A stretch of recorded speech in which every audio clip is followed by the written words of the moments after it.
Always great to be here on Soccer Bytes and Nairabet television. A very serious topic is on our hands right now, and everyone's still wailing from what happened in Uyo. I personally was at the stadium, was with the team from Monday when they started camping up until when they lost 0-2 to the Bafana Bafana of South Africa. So the issues burning right now, and of course the post-match reports are out. The NFF technical committee met with the sports minister. A whole lot of things have been said. Raw intends to invite the China-based players, and the game against Cameroon will be moved from the Uyo Stadium. This and many more is what we'll be talking about today on Soccer Bytes. I'm George Essien. Shegu Agbede is here as well. And I know you're still not gotten over that loss. I don't know who would feel it more. I was there at the stadium. You know, maybe you had a hinge and stayed back in Lagos, but it's so sad. You know, George, we're trying to move forward right now. Yeah, you know, you asked me several times whether I was going to be there, and it was like, I'm not sure. I would say I had a gut feeling. The truth is, I just wanted to stay behind, you know, because I knew it was going to be a jamboree. That's right. You know, I said, so let me just stay back and watch it on television. But from the minute the game kicked off, you know, the Eagles were pedestrian, they were predictable. And, you know, I was on Twitter saying, you know, we're not doing anything, guys. We're not getting behind this. It was too easy for them. And for me, I say this with all due respect to Bafana Bafana. They didn't have to do anything extraordinary. They just game. They were compact. They were disciplined. Right. And we literally gave away the initiative to them. Sure they came for a win. They did not. I was listening to the commentary, Mark Gleason and another chap, and basically their own permutations and calculations were they tried to play for a draw in Uyo. They beat Libya and Seychelles home and away, and then hopefully make a draw or a win against them. You know, but basically from their mindset was they were comfortable finishing second in the group, because unlike the World Cup where there's no safety net, I think it's the best of three. Yeah, second places for AFCON. So it's just so funny. That's flipped it, because that's the agenda we're pursuing now. We must beat Seychelles and Libya home and away. And at the end of the day, I'm confident, I say this category, we're capable of beating Bafana in South Africa. Well, what didn't we do? Because we had the best of camping. When Corsica, we played the Hawks of Togo, 3-0, splendid, you know, camped in Uyo for about a week. And I watched the training session from Monday up until Friday, when it was even closed. And we saw sparks of brilliance. Although the little snag was that what we saw in the starting lineup is not what I actually expected. Is that what you expected in the starting lineup? George, God bless you. I had sources, had friends like you that at least watched the training sessions up to Wednesday. Now you were privileged to watch Thursday, Friday, but from session. Reports, just as you said, you know, what they expected to see didn't happen. And what I saw on the field of play were players who really had no business. You know, I hate to, you know, be. I know Roy is your friend, but you have to say it as it is. I know, I have to say, no, his team selection was wrong. There's some players that, for me, they're past it. For me, El Chechile, I'm sorry, it's past it. Shehu Abdullah, I don't know what he was looking for at a right back.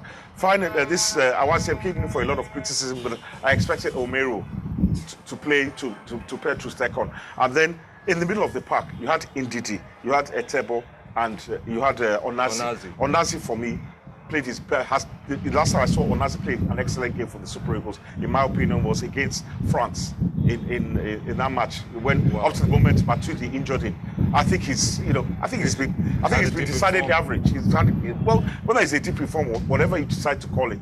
And then you could argue that that midfield needed some sort of leadership and creativity. He had nothing. So they were not working in time. They were just aimless. And unfortunately, that's when the front three young boys, Iwobi, Ihanacho, and Moses, decided to be totally flat. I thought Ahmed Musa was going to start as well. That was all. I didn't have, and where I blame Gennaro, okay, fine, you could get your team selection. It happens to the best of coaches.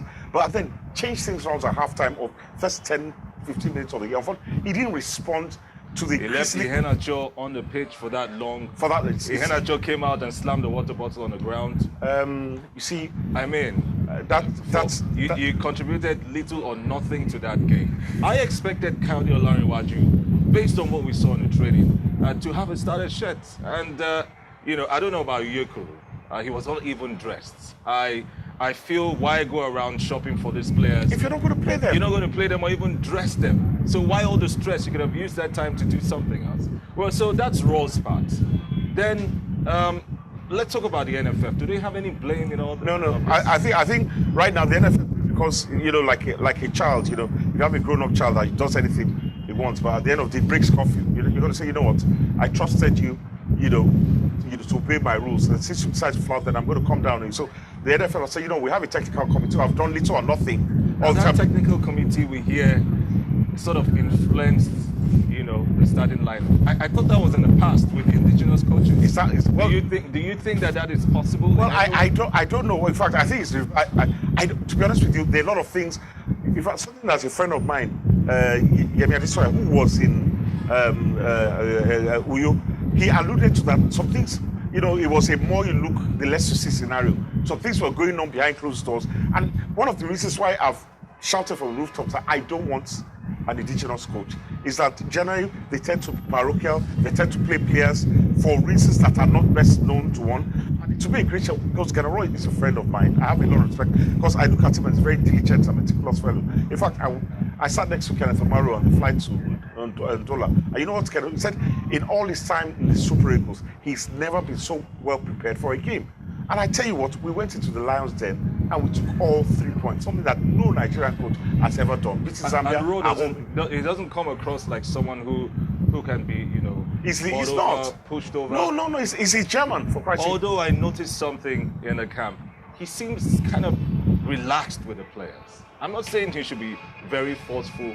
I remember Echejile and Victor Osimhen came late for the walkout on Saturday morning. And all he did was just speak French to Echejile, and they laughed, and then he joined them. I don't think he's being firm. Maybe he's gotten a bit Nigerian now, don't you think so? Yeah.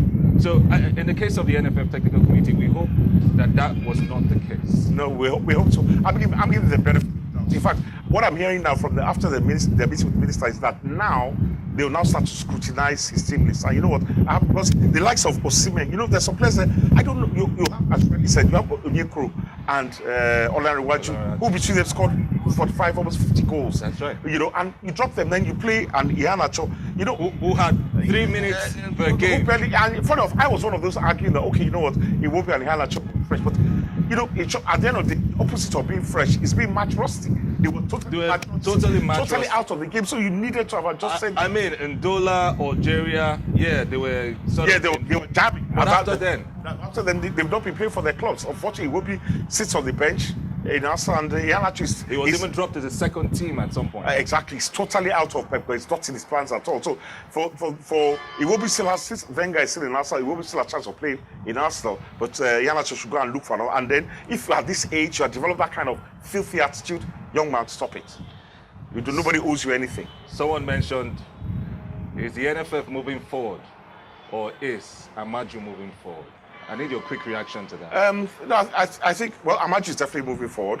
Whether it's carrying along the NFF with him remains to be seen. Is Nigerian football moving forward? You know what? Let's not press the panic button. Okay. There are two separate competitions, AFCON and the World Cup. It's better we lost to South Africa, where we can amend our weight. A loss in the World Cup right now is not necessarily fatal, but it's almost fatal.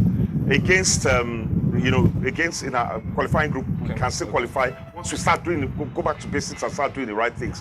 So against Cameroon, I'm happy. I'm not saying I'm happy we lost to South Africa, because to be honest with you, it's an experience. I can't understand how we lost. It still bothers me. But we did lose. It's a wake-up call. So let's now get our best. And it's not necessarily about bringing all the Asian players out of retirement. What do you think about that? Mikel, they're not retired now. What I mean by that is that, because everyone is shouting experience, I feel, and I can say this, that we had enough. Want them back. If they can, they're still doing it. Do you understand? What I'm trying to say is that I feel that Garnet Rowe had enough in that squad to beat the South Africans. I feel that a team of motivated MPFL players would have beaten those South Africans. They didn't run all over us. We gifted, look at Akwe. Finally, the move from Uyo to Otakot. I don't support it. I think Uyo is our best stadium with the best surface. I think we should persevere there. Well, I'm sure the conversation will continue wherever, on social media. I'm sure in the glass house as well, in the newsroom. All we certainly would hope for is that the Super Eagles get back on track and start picking points to ensure we qualify for the 2018 World Cup in Russia and the 2019 Cup of Nations in Cameroon. We still have matches to play for in the Cup of Nations qualifier, and we continue the World Cup qualifiers in August.